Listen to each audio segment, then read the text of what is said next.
Salam dan salam sejahtera. Pencerahan saya, esok adalah penentuan kerajaan ini kukuh ataupun tidak. Kenapa saya kata seperti itu?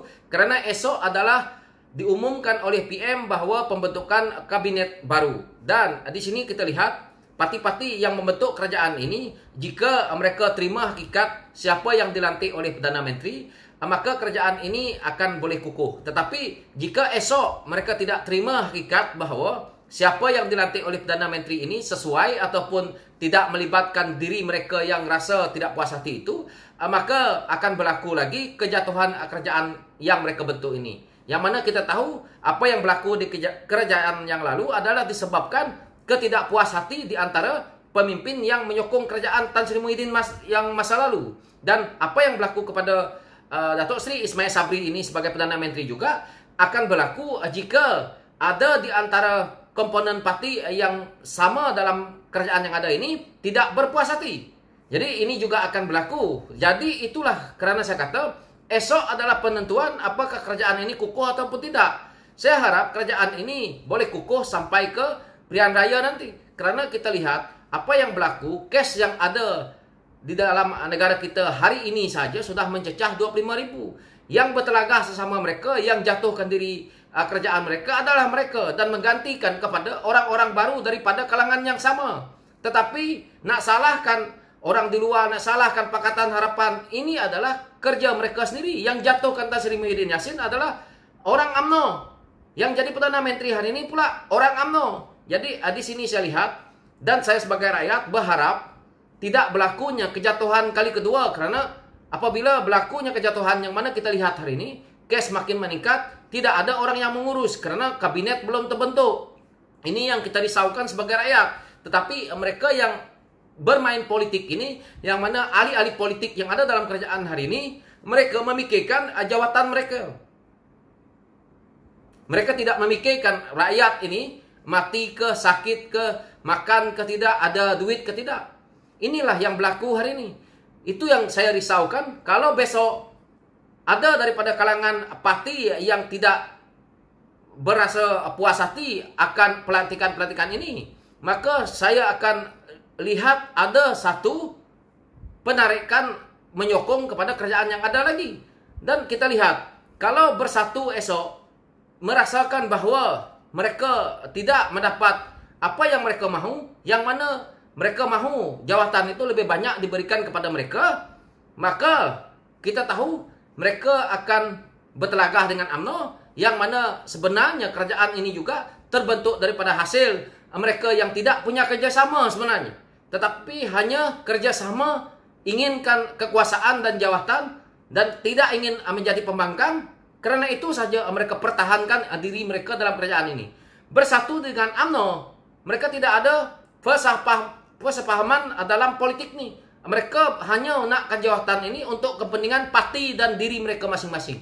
Ini saja yang kita rakyat akan lihat. Dan di sini kita lihat, UMNO apabila dia mendapat jawatan Perdana Menteri yang kita lihat, yang mana mereka akan seperti juga bersatu, akan menggunakan orang-orang mereka dan meletakkan pasukan-pasukan mereka ataupun ahli-ahli kabinet yang penting untuk parti UMNO.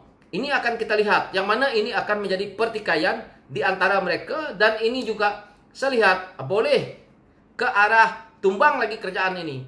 Tetapi saya harap perkara ini jangan terlalu awal, dan saya harap pandemik yang ada ini cepat pulih. Dan jika Perdana Menteri tidak dapat nak menguruskan masalah dalaman yang ada dalam kerajaan yang ada, maka cepat-cepat letak jawatan seperti Tan Sri Muhyiddin Yassin dan terus buat saja pilihan raya. Kerana apa yang berlaku ini adalah kita tahu apabila ambil mandat daripada PH yang mana itu adalah bukan mandat daripada rakyat, yang mana juga UMNO sendiri mengakui bahawa parti mereka itu bukan parti yang menang, tetapi menjadi Perdana Menteri. Ini adalah yang dilihat oleh dunia luar bahawa kita punya sistem parlimen kita ini seperti apa, tidak berguna seolah-olahnya. Kerana parti yang kalah boleh memerintah dan boleh jadi Perdana Menteri. Dan kita lihat pula apa yang berlaku dalam kita punya kabinet hari ini, yang mana siapa yang nak dilantik pun menyusahkan Perdana Menteri yang menjadi pentadbir negara. Ini adalah yang kita lihat. Begitu juga kita akan lihat geng-geng Skitul, geng-geng Azmin mereka tidak akan puas hati jika mereka juga tidak mendapat jawatan dalam kerajaan ini. Kalau pas mungkin mereka hanya mengikut, ataupun kalau kita lihat GPS dah demand awal, mereka dah minta timbalan Perdana Menteri dua. Ini perlu juga mereka nak fikir bagaimana. Jadi Perdana Menteri yang mentadbir kerajaan baru ini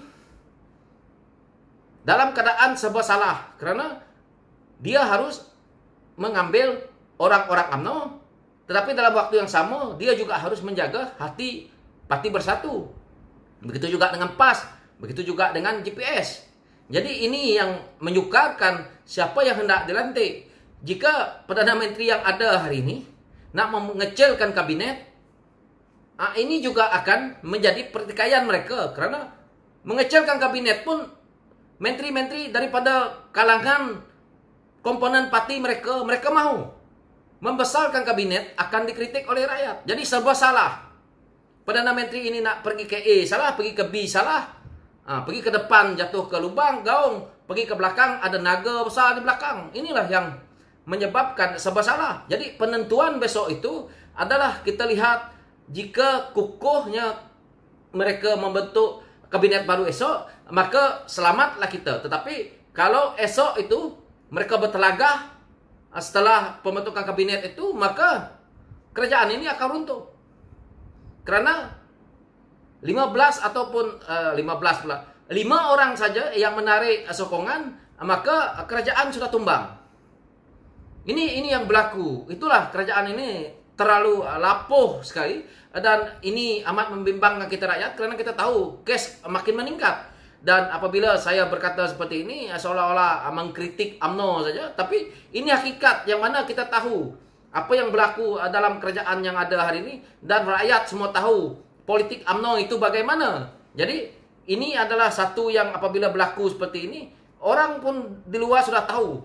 Sebelum jatuhnya Perdana Menteri yang lalu, yaitu Tan Sri Muhyiddin Yassin, saya sendiri pun sudah nampak bahawa cara permainan politik UMNO ini untuk mengambil alih kerajaan pusat adalah dengan cara yang sama. Dan hari ini betul berlaku. Walaupun ramai di kalangan kawan saya yang mengatakan bahawa politik ini memang betul, kita tidak tahu, mungkin yes, mungkin tidak.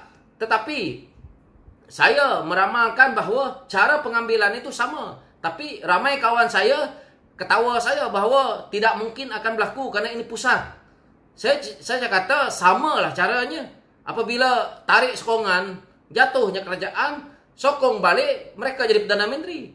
Saya kata seperti itu. Tapi mereka tidak percaya, dan hari ini kenyataan itu terjadi. Begitu juga apa yang ada hari ini. Jika bersatu nih, saya lihat mereka yang ada di bawah seperti Almada, mereka Angkatan Muda Bersatu, mereka tidak berpuas hati dengan apa yang berlaku nih. Akar Umbi Bersatu tidak puas hati kepada UMNO, apa yang telah UMNO lakukan kepada pemimpin mereka, kerana menjatuhkan pemimpin utama mereka, yaitu Tan Sri Muhyiddin Yassin, dalam isu ingin mengambil alih jawatan Perdana Menteri. Jadi di sini kita lihat pertelagahan di antara mereka ini bermula daripada bawah, sudah pun mereka tidak berpuas hati. Tetapi mungkin pemimpin mereka boleh untuk mempertahankan kabinet yang terbentuk dan tidak menarik sokongan, tetapi di bawah mereka tidak berpuas hati. Apabila yang di bawah tidak puas hati, yang nak menaikkan kita sebagai pemimpin ini adalah orang daripada bawah. Jadi inilah yang terjadi hari ini. Cuma kita berharap jangan mereka menjatuhkan kerajaan mereka terlalu awal, dan pandemik ini belum lagi selesai, tetapi kerajaan tumbang lagi. Jadi saya harap lebih baik dalam waktu beberapa bulan ni selesaikan masalah COVID, dan setelah masalah COVID ni boleh selesai, maka Perdana Menteri tidak payah tunggu lama. Buatlah pilihan raya. Lebih baik. Kerana saya lihat kerajaan ini tidak akan kukuh daripada seperti Tan Sri Muhyiddin Yassin dipaksa oleh rakyat, dipaksa oleh ahli-ahli parlimen untuk dia letak jawatan. Lebih baik mengundur diri dengan cepat-cepat apabila keadaan itu reda. Itulah pencerahan saya berkenaan dengan isu ini. Thank you.